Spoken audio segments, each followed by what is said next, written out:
Yeah, I'd just like to open by congratulating Sean for his first trade back since 2006. And we had 2 trade backs, and we almost had 3. But no, it was a good day.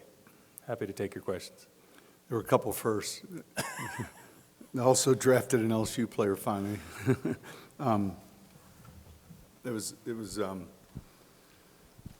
Yeah, I would say an active day, and man, George and all the guys handling the trade values, which is not easy in a short period of time, were awesome. Here we go. Yeah, Chris Thomas in Denver Gazette. George, just talk about getting Harvey. What do you like about him, and why'd you trade down maybe twice in the second round before you took him? Yeah, it's always a risk when you trade back, and we felt good about the teams behind us. Maybe they already took it back, or it wasn't a big need, it wasn't their top need. And so we took the risk. We didn't want to lose him, obviously, but we felt like moving back would set the tone for the day, would give us flexibility to do what we wanted to do for the day, and it did. And Harvey, this was kind of our pet cat throughout the process. His running style, we feel he's dynamic. He has really good vision, really good instincts, really good contact balance, highly explosive. We thought maybe he had the best vision in the draft. And you see the +10s. I think he leads, he led everyone with +10 runs. Home run ability. We feel like he can improve in the pass game. He wasn't featured there, but we really like this back. For Sean, what do you see from Pat Bryant in terms of a receiver, and where does he fit into your offense? Yeah, so look, early on, they come in and they compete in the rotation. We always talk about, hey, who's he remind? We try to find comps, and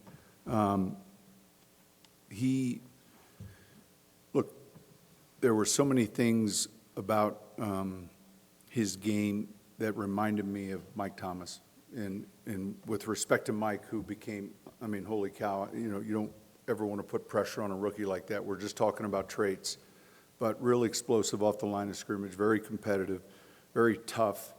And again, we mentioned this yesterday, periodically you have more insight maybe on a certain player.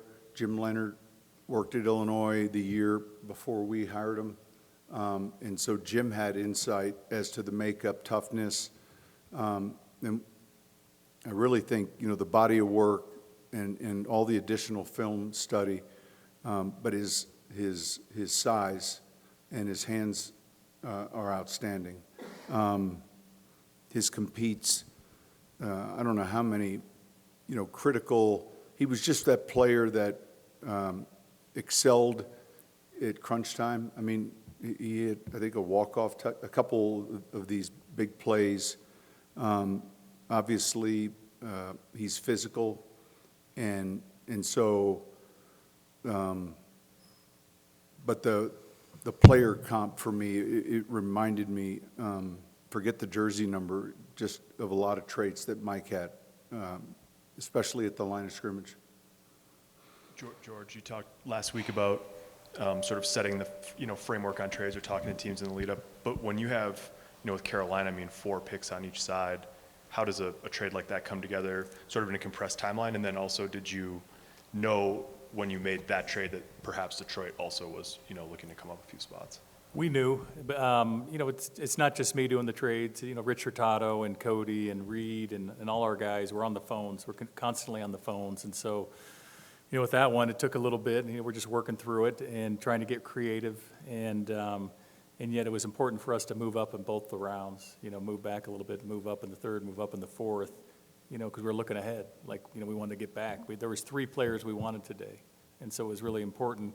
And we talked about it really all week. There were 4 players we wanted in the first 2 days. And we didn't get all the player, but pretty close. And so, yeah, they happen on the clock, but the framework happens before in a lot of these trades, and especially with the Carolina one. I think the second element George alluded to is real important. That's the Detroit element. And you sit there, and each of those teams in between were rock solid at running back. So the risk you run isn't necessarily with the in-between teams. It's the potential team that may come in between, but it's certainly paid off. Coach and George, to your left, with Jones, what made you want to go back into the third round to get him? And then his pressures this past year jumped way up from the last 2 years. How confident are you that he's going to continue that sort of development, that upward trajectory? He kind of fits our mold, defensive line, with the size, 6'6", 280. We feel like he can continue to grow in that role. He'll play, D-end for us, but he has flexibility down the line of scrimmage. This guy's long, he's strong, plays with really good leverage. And then he's improving as a rusher. And you could see that throughout the season. Then when you got to the Senior Bowl, we thought he had a really good week and played really good in the game. And so he's just going to keep getting better. Jamar Cain's coached him, so again, we had insight on him and like we did some of the others. And I think what sticks out with him is just how hard he plays, the motor. I mean, he goes 110 miles per hour every play, and so he fits in with our group. And he'll have a little time to develop as well, as he has some good guys in front of him. The interesting thing was, you're always hoping in each draft you have that lone magnet. He was kind of that lone magnet where we sat and we're like, wow. I think that both George and I felt like 14 picks earlier, that was going to be a hard one to get. Like, we just felt like that player was going to come off the board. And fortunately for us, he was there still. You mentioned RJ maybe not necessarily featured in the passing game. How do you try to kind of project where that could grow? Well, the very first thing you see, the very first thing you see in the evaluation is his running ability. I heard comps to Darren Sproles. It's always difficult when you look at height and weight. I had a chance to coach Darren, and Darren was an exceptional receiver out of the backfield, but when he came out of Kansas State, he was an exceptional runner. And so contact balance, vision, this player's, again, we had a day, I can't recall how many days back, but call it 2 hours of every carry, every catch. And look, some offenses in college don't necessarily feature the halfback a lot in the passing game. It's oftentimes when they get to the NFL, they're used maybe a little differently, and it might just be style of play, right? But when you look at the running skill set, it was wow. And, explosive runs, all of those things. And,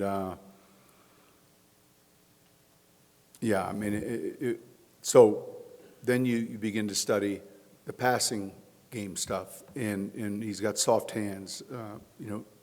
He does a lot of those things well.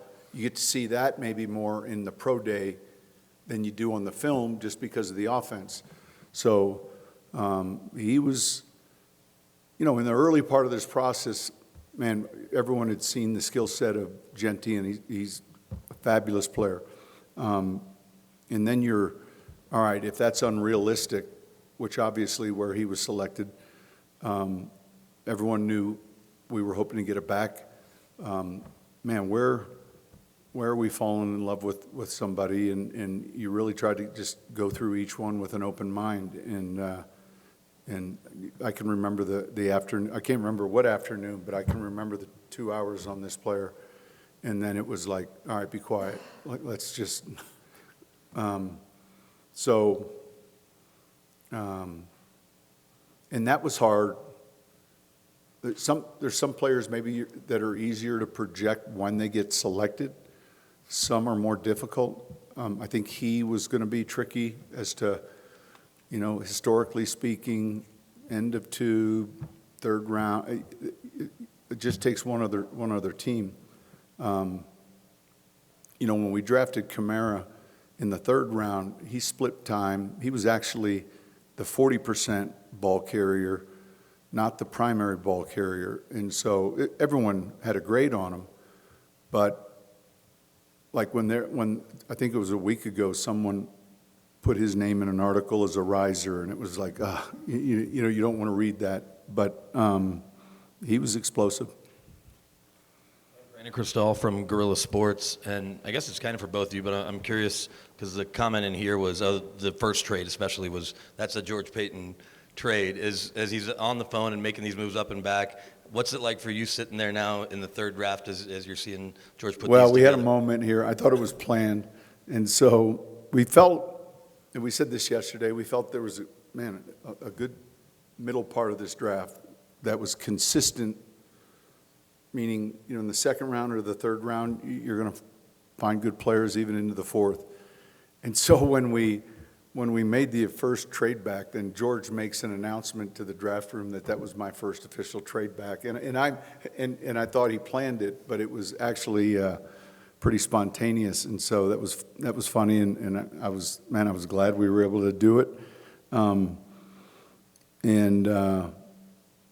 I think finding the sweet spot of the draft, we talked about it last night, and trying to maximize being in that field, if you will, if that makes any sense.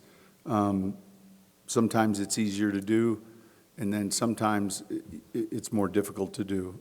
Clearly, day one was, everyone was wanting to move back. There weren't a lot of teams wanting to move up.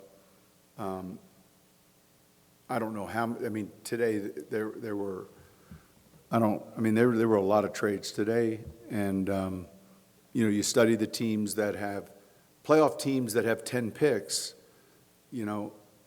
aren't probably going to pick 10 players. So there's a lot that goes into it. But he was fantastic, and we just kept looking at the targeted.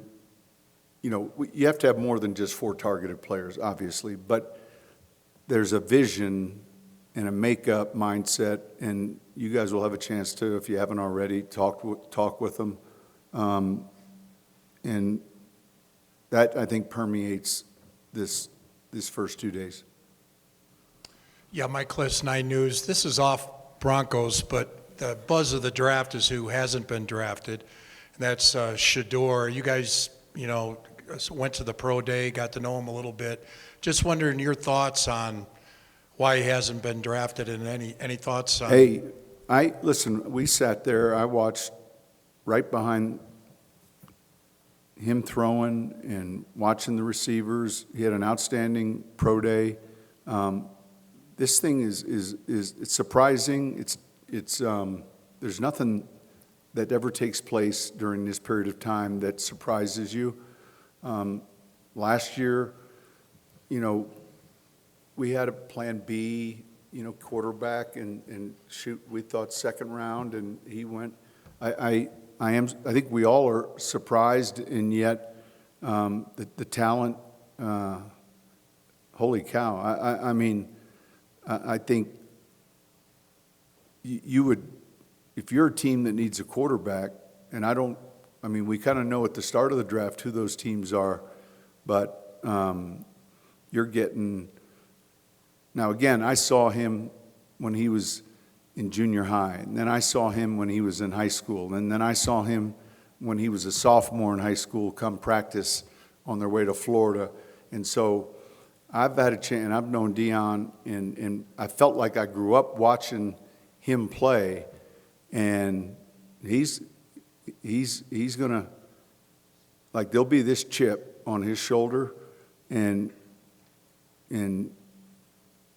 beware, because this guy's going to play in this league. And but I think it's hard for any of us to explain what other people are looking for. We focus on what we're looking for, and I think it's surprising.